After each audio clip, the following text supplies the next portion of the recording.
down. It's most often caused by either a corrupted localization file, mod custom skin conflict, or a bad cache entry.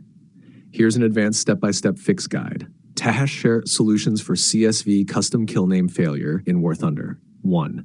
Check for corrupted game files. Steam Epic. Right-click War Thunder, Properties, Installed Files, verify integrity of game files.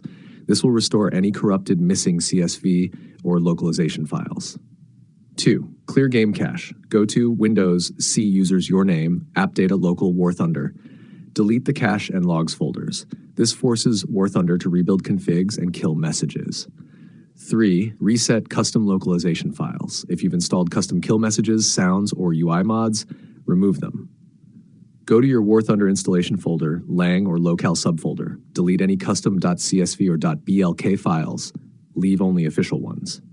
Harp 4. Rename or remove custom skins mods. Mods can conflict with kill feed CSVs. Go to War Thunder's user skins, War Thunder's mods, temporarily move everything out and restart. 5. Force language refresh. In-game, settings, language, switch to another language, apply, restart. Switch back to your preferred language. This rebuilds the killmessages.csv file. 9 or 6. Full cleanup, last resort. Back up your controls and replays. Copy War Thunder saves and War Thunder replay folders. Uninstall War Thunder completely. Manually delete leftover folders in C. Program files 86 War Thunder, C. Users your name app data local War Thunder, reinstall fresh. If it still crashes even after a fresh install, it may be a server sync bug. Gaijin sometimes pushes bad CSV configs.